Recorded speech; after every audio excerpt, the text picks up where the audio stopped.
Good morning, friends. Welcome back to Terra Grows. If it is your first time here, welcome.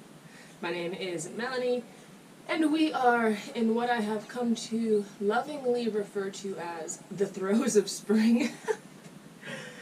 Today, the game plan, I'm going to be potting up a few of my pepper plants. Let's take a look at these guys. We've got some Anaheim peppers. Oh, it's only 8 in the morning and it's hot out here. We've got some Anaheim peppers. These two are purple tomatillos. Cayenne peppers. And I can never say this. Pepperoncini. These guys need bigger pots. We also have a lot of weeding of the in-ground garden beds to do. There is a rock wall area that needs to be kind of mortared in, and that is where we will actually be putting the potatoes this year. So I'm trying to keep these videos short and sweet. I have the bad habit of getting halfway through a task and then being like, oh, I should film this and share with people what's going on. Maybe they'll find this interesting. And then I'm halfway through and I don't want to start filming because it doesn't like flow properly and you've missed half of what I've got going on. So I'm doing better, or I'm trying to do better this season, especially because we're so busy, to just turn on the camera and show you guys what I'm doing while I'm doing it. Some of these videos are going to be shorter, some of them are going to be way longer. We'll see how it goes. We do have some stuff to direct, so I'm not going to spend a lot of time talking about it. I got to get into it because the throes of spring are upon us.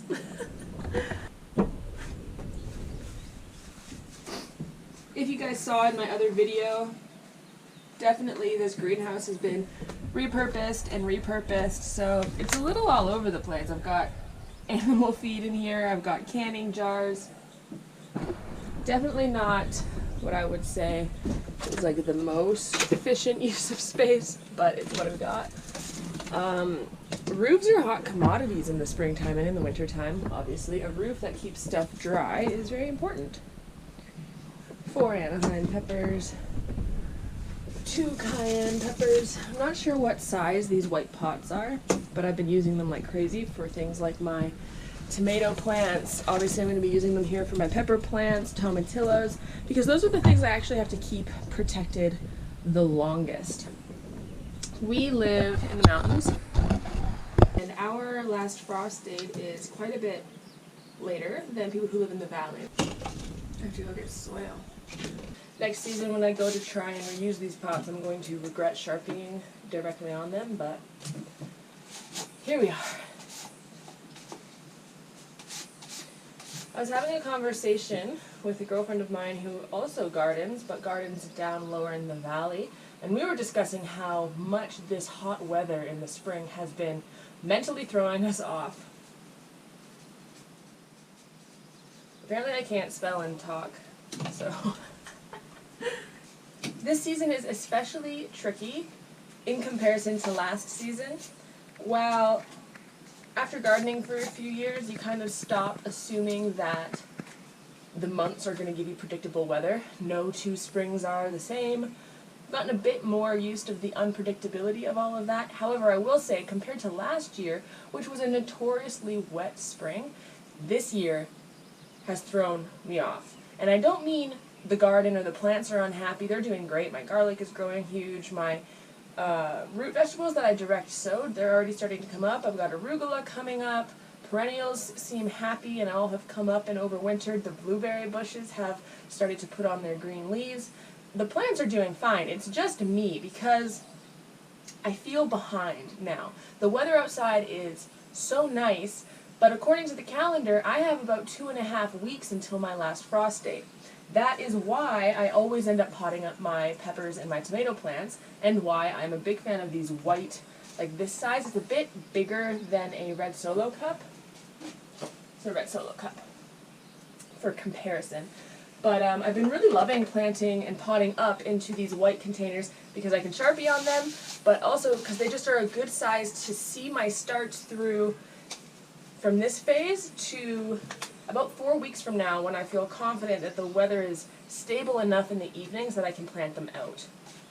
But definitely struggling with feeling mentally behind because they seem tiny and it's 30 degrees this weekend.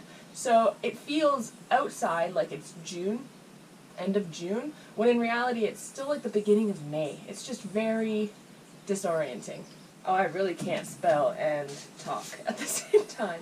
Cayenne peppers. That's just the wrong pepper, my goodness. I need to finish that coffee before things go seriously awry. Because of that seasonal disorientation is what I'm going to call it, I'm a little panicked, I guess, about getting the garden beds weeded. I will show you the in-ground garden beds in the high tunnel area. They're actually a mess. So obviously we've not completed our high tunnel. There needs to be a roof and walls and all that stuff. We just have the posts in.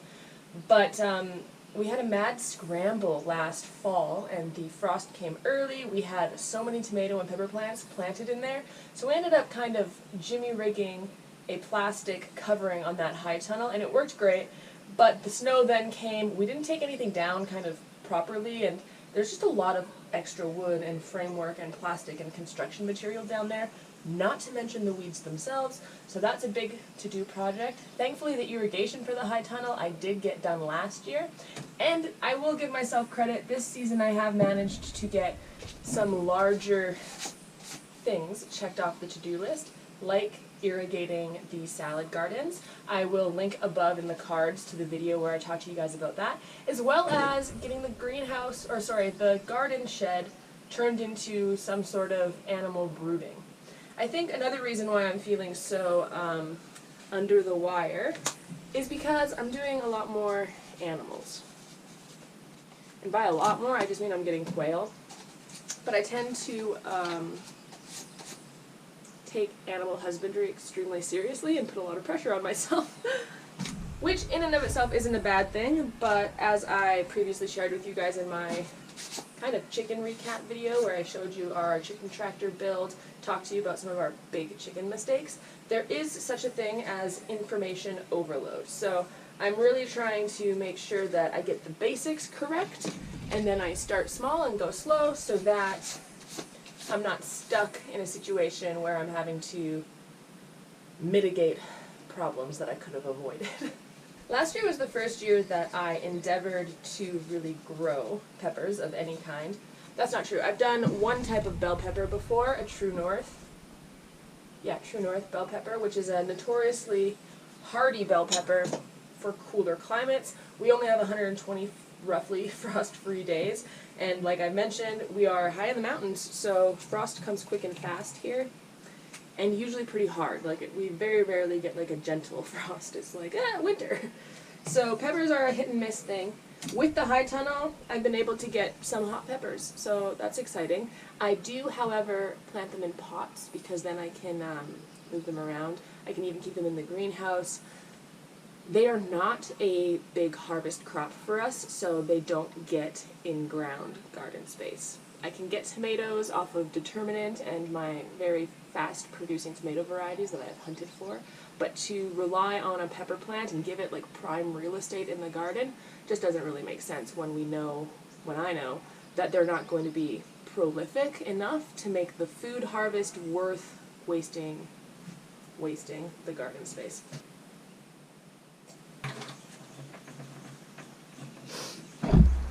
We got a big dump truck of soil last year, and we still have some left after filling up our garden beds in the high tunnel and some in-ground garden beds. I do need some more of that soil to pot some potato plants that I'm going to be doing a little bit of a trial experiment with. But it's what I've been using just to start seeds this year. I've just been taking 5-gallon buckets back up to the greenhouse, and it's actually worked quite well. It is a little bit more mulchy with some wood in there than you would probably want to start seeds, but so far so good.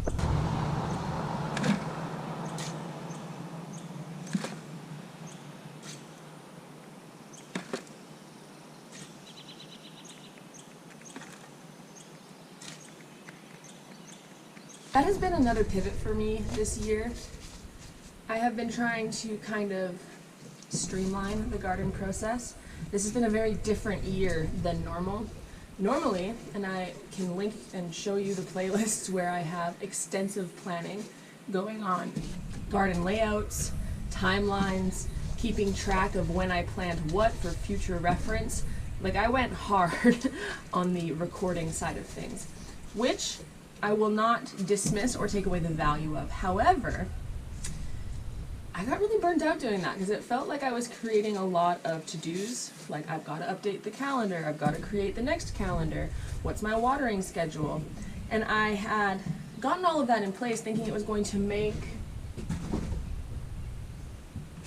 my gardening experience more streamlined. And what I was really doing was just creating a bunch of tasks that weren't actually improving the garden very much. So this year I didn't do that. I did not spend months in February planning out, tracking, sorting where I was putting what. Basically all I did in prep was purchase my seeds, and I did that I think last fall. So it's been a very different approach this year. And there are moments where I get a little panicky because I feel underprepared. But then there are moments, like this morning, where I am up-potting my pepper plants and having to remind myself that I'm actually just right on schedule, that I've gardened in this space 3 or 4 years, and that the pressures of doing something perfectly have not served me. So, here's to more creative freedom in the garden. I say that like it was all pre-planned, and in reality I was just kind of burnt out and was not capable at the time to be excited about gardening. This was the first winter, I think, where I mentally really needed a break. I needed a break from watching all of the inspirational YouTube videos. I needed a break from deep researching different varieties and what produces best in cold climates, and companion planting and soil amendments. I needed a break because it got to the point where it wasn't inspiring, it was daunting. And I'm in this for the long haul, and I don't want to be daunted by things I have to do. So this season, I'm very intentionally trying to enjoy the process, which is a lot easier said than done when you have 5 or 6 massive garden beds that you need to weed, and you have 4 or 5 garden beds that need more irrigation. You have to finish securing a garden shed for animals you're getting in about a week or 2. You have to complete an off-grid cottage build and move by the time the long weekend gets here. You have events that you're hosting. The list is long, and I'm sure most of you can relate and understand this spring overwhelm is real.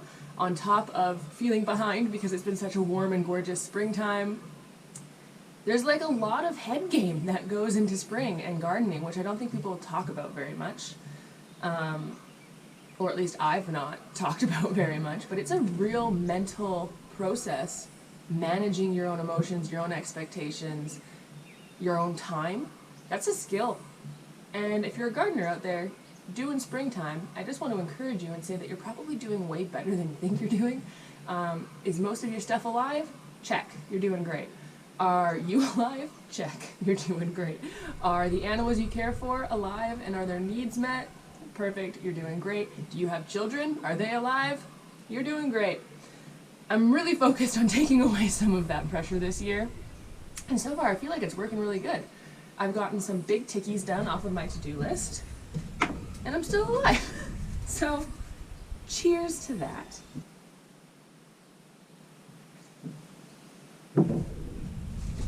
Cayenne peppers, up-potted.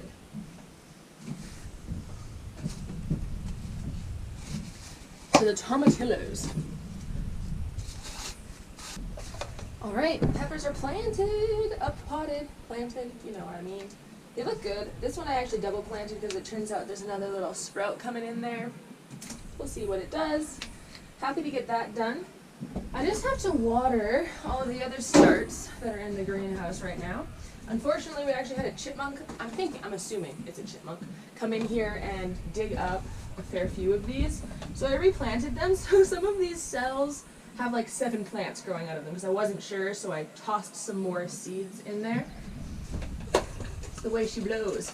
I've also been using this guy to spray all of my seedlings this year with water, and I love it because I don't have to do that hand thing. So go to Dollarama and get yourself one of these pressurized pump sprayers. It's a 10 for me. I've quickly run out of room indoors, so what's out here are things that, to be honest, I care a little less about. So I've got a lot of my ornamental flowers, companion planting, things like marigolds, cosmos, some sunflowers, calendula. I got those button flowers, those cute little like straw flowers this year. I got a different type of straw flower. I've got 6 different types of basil growing in here.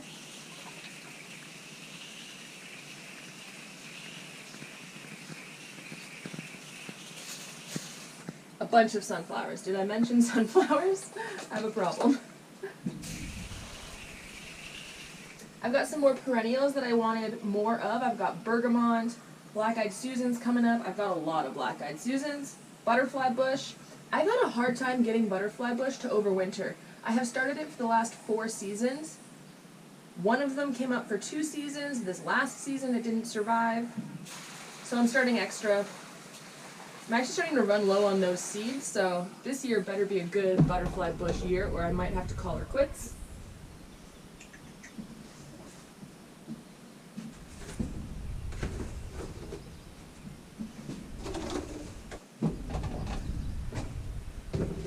We also have 3 or 4 different types of zinnias started, hollyhocks, vining and dwarf nasturtiums. I have peanuts out here also. They've been out here just as long as all the flowers and they've not come up yet at all. And I think it's because the chipmunk probably got more of them than is ideal. We'll see if we get any peanuts. This is my first year trying to grow peanuts. It's not... Go away, truck. It's not out of the soil yet, but when I sprayed it, I saw some greenery in the peanuts. So, it's almost their birthday. That's so exciting! I've been gardening for like 5 years now, with varying degrees of intensity, sometimes big gardens, sometimes small gardens. It still blows my mind when stuff grows. And it is the fundamental principle of gardening. The goal is to make stuff grow, but it still blows my mind that seeds want to live that bad and they just grow. It's magical. Literal magic.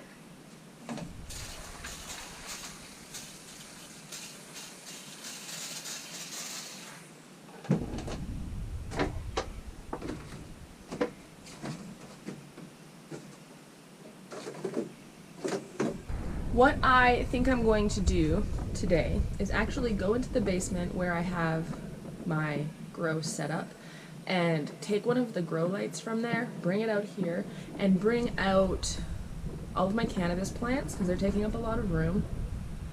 Some other things like savory, some herbs. I've got all of my amaranth started inside. The issue I'm running into and I'm having is that it's now colder in the basement than it is in the greenhouse. The temperatures outside are still dropping to around 10 degrees Celsius at night. Obviously the greenhouse is covered so it can't get frosted on. I'm going to put a thermostat or whatever gauge in the basement just to get an ambient temperature read. And if it's hanging out consistently below 10 degrees, I'm going to bring those plants up here and take the light up here as well, because while they're growing, and there's the heat pad down there, and I'll keep the squashes and stuff indoors, I'm just not certain that it's actually warm enough in the ambient air of the basement for them to thrive down there as opposed to being out here. So I think that's what I'm going to do next. I'm switching gears here. I'm going to go inside, finish my coffee, have some breakfast. Thank you so much for hanging out with me today in the greenhouse. It's a short and sweet video, but like I said, I'm trying to be more consistent in showing up and sharing with you guys what I'm doing in the moment of doing it. So, as always, may the force be with you. Have a happy spring, and I will see you back here very shortly with another video. Bye-bye.